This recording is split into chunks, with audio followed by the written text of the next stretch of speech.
mean, I think it's similar to what I've been doing. I always felt like I've been a leader. You know, I may not always talk the most and stuff like that, but I've always been somebody that pull guys to the side and help them out. So from that standpoint, I don't think anything's changed. Obviously, you guys, I'm sure, will be, you know, hoping Omani goes, you know, first round in the NFL draft. When you lose a talent like that, you feel like you still can be better this year, and why or why not? Yeah, I think because also we had Tariq play a lot of football too last year, so we've always kind of played 3 or 4 guys at corner. So you know, so when we lose a guy, we already have a guy coming in with experience. So you know, obviously losing Imani is a big deal. You know, whenever you lose the motor guys in general, just the experience that they bring, you know, it always takes a hit a little bit. But we always feel like we have the depth behind it also that can step in and make plays. What's the best advice he's ever given to you? I think like for me when I came in, Imani was one of them dudes that kind of, you know, he showed you the right way to work, because sometimes I was also here with the team who was going through different staff changes. So getting through that, Imani was somebody who kind of helped me to see the right road to be going and stuff like that, and how you should be doing things, stuff like that. So he's always been somebody who's been a leader to me, and somebody who's always worked hard. You know, going into the combine, everybody was talking about his speed and stuff like that, and I said he's gonna run 4.4 just off his work ethic. And nobody believed me, but you know, that's what he did. Just a testament to his work ethic. John, you mentioned his work ethic. I mean, you guys are 5 months from game day. Is that the kind of thing that you take and you learn, and you know, this is the time where, yeah, a game's not tomorrow, but this is, you really still need to make progress and time, make this worthy time? I think if you're a competitor, no matter what you're doing, you're gonna treat it like a game. Like I never really understood how, you know, if you're going against another person, especially a corner, one-on-one, how you can kind of take the play off. And for me, it's like I'm going one-on-one with somebody. I'm trying to win, no matter if it's a game or not. So that attitude never leaves, no matter what. So I'm always ready. John, you mentioned, you were talking about Imani before. A lot of the guys at both the Combine and Pro Day put up numbers that would have ranked among the top 10 of the position groups at the Combine. So what are your overall thoughts on the strength and conditioning program that, you know, you've been put through over the past few years? I mean, we fast here, so like we went in today, we put in certain packages today where we pretty much said, well, today's track meet. Like I hope everybody stretched and rolled out yesterday in Ice Tub, because we running. We got dudes who putting up fast numbers. Everybody's fast. When you going to get speed every day, like I hope you're getting faster. If not, you're getting burnt. So I kind of knew what guys was going to run going into it. Can you give us an idea of how much faster this team is now than when you first got here? It's just like now, like before when you used to run like 4.4 mid, like you thought you was fast, but like now you're not even making the 4x1 team. And what we talk about in the corner room is you got to be able to make the 4x1 team. And if not, your ball skills need to be crazy, because like it's just kind of like a joke, kind of like just the pride that we take in how hard we work in the weight room and working on our speed, the extra plyometrics and stuff like that. Just dudes just trying to be fast. And you know, everybody likes when you watch the combine and see somebody run 4.3, like you get excited. You see somebody run 4.4, you're like, yeah, that's fast, but it's just levels, it's different. So who's on the 4x1 team here for Penn State? Yeah, it's still a battery. I know I'm there. I know I'm on it. Do we have any young guys on the 4x1 team yet? Yeah, KJ is on it. And you already know you put Dan Chisena on there. They 2 locks. Yeah, I know I'm on one of the other positions, so.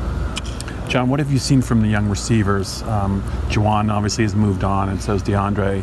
You guys had some trouble with drops last year. What have you seen from the young guys, and who stood out to you? And we definitely catching the ball this spring. Jahan looks really good. He's really smooth. Pretty much go against him every day in one-on-ones, and out here in Skelly and stuff like that in team. Just the smoothness in his routes, the patience that he runs with, the way he's able to sell like the post to a curl. I know something simple is real specific, but usually somebody doing a post, they're gonna give you speed, give you a little head nod and go. But the way he's able to sell that post and snap it down, you don't really see that here too much. I haven't gone against many receivers who can actually do that well. And he's kind of doing that with the whole route tree, so going against him has been really good. John, we've talked a lot about how the talent that's come in over the last couple of years has gone up and up and up and up. But on the other side, with confidence with young kids, it seems like that's one of the biggest things that kind of turns the light on for them. Have you noticed them, the young guys coming in more confident, or is it just it's the raw talent and then get them in here and teach them how to be that? I think that just kind of goes to a person's personality, I guess, for the most part, when they come in here. Because, you know, you start to kind of see where you're at when we're doing, like, the speed workouts. Because in our speed workouts are real competitive. Like, when we're doing acceleration drills, like, dudes just trying to win. and then you gain confidence from that. So depending on how dudes come in here and doing well in the workouts, that usually translates to the field. It's not like, it's kind of like what I was saying before, almost like, you know, when you're really competitive, you start to see it translate everywhere. And that's kind of how you see with the young guys. Like the young guys, when they come in, if you see them competing with everybody up in the group, that's usually how it ends up happening on the field too. So. John, what are your thoughts on how Micah Parsons has grown off the field, you know, since he joined Penn State last year? I mean, he's kind of always been, you know, confident, had fun. Everybody here kind of gels well with the team. So he's probably a little bit more vocal now because he's got more reps, more snaps, so he can kind of help more guys out. Because he knows exactly what he's doing. You know exactly what you're doing. It gives you a little bit more freedom to go out and help other guys out and stuff like that. So I think just him being more vocal and stuff like that is helpful. What are your expectations for him on the field this year? I mean, just keep making plays, keep playing fast and aggressive. You know, he's always near the ball, so just keep doing that. It's kind of expectation. What's it like going against KJ in practice, and how has he improved? And also, what's your 40? I'm 4'3". 4'3" flat? Nah, I'm in the 4'3s though. But going against KJ every day, like, you just got to be on point in your technique. Like, you just can't. And this is kind of what I would kind of help with the young guys is like, though you're fast and stuff like that, you just can't rely on that. So Coach Smith make a joke like, KJ run 4'3", you run 4'3". Well, if he get a step on you, he's beating you. So it's kind of like, you know, just making sure you're on point in your technique just because of that same emphasis. Like, you just can't play with athleticism when you're going against our receivers. That's not going to get it done. So it kind of makes you improve and work on your technique and things like that to get that extra step. John, how many games or how long did it take you to get back to where you felt like you were before you got hurt? And what were the big challenges along the way? I think the biggest challenge was just, you know, I was almost out of football, I think, for about a year because I got hurt in the spring. So when you're not getting any game reps and stuff like that, when you step into a game, it's a lot harder for you to just instinctually pick up on what the other team is doing. Like, it was taking me a little longer until about the middle of the season where I was able to get a read on the receiver within that first possession or that first quarter. Whereas at the beginning of the season, it was taking me longer, things like that, just to get used to just getting a read on guys because I didn't have that whole year's worth of reps. I was off. I couldn't do football. So just getting that experience, I guess, getting those reps that I needed, I think was the biggest thing. John, you mentioned the importance of reps. Tommy missed a lot of time last year. We know he's limited coming into spring. He's a guy you came in onto campus with.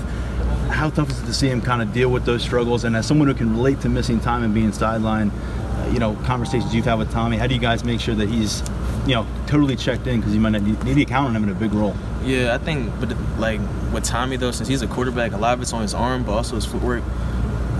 It's a little different because like for me, a lot of it's relying on my footwork. I need to be able to run. But with Tommy, he's getting the mental reps, but you'll also see him, even when he's not in, he's behind the offense, going through his drop, looking, getting his reads. So it's almost like he's still getting his reps. Like it's so mental from a quarterback aspect that he's still getting those. Like he'll be behind the offense.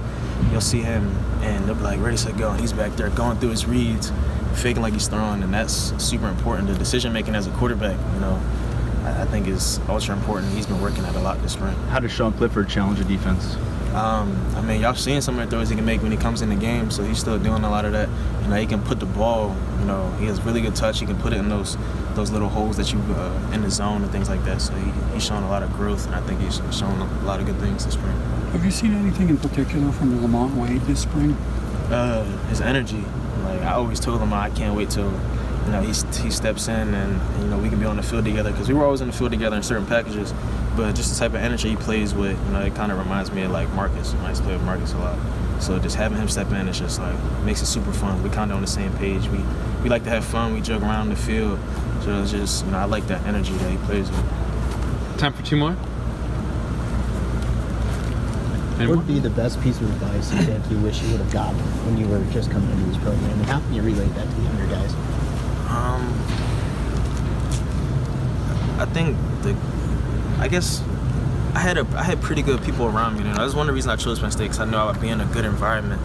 But I think the best advice that I gotten was when I came here, I made sure that I was around the guys that were here for years, like seniors and things like that. Whether they were playing or not, they have a certain amount of experience and knowledge coming in that you just don't have because you just came from high school. So just taking everything you can from them, but at the same time wanting to beat them, compete them. I compete them. That's biggest transition here is that when guys come from college, they're thinking, oh, I want to beat this guy. I can't talk to him. That's the exact opposite. You take his knowledge, and dudes want to take their knowledge. Everybody here wants to get better. So you take his knowledge, and then you try to outwork him. That's probably the best advice I would give people. John, some of the guys preparing for the draft told us they were going to be hanging around campus, getting ready for it.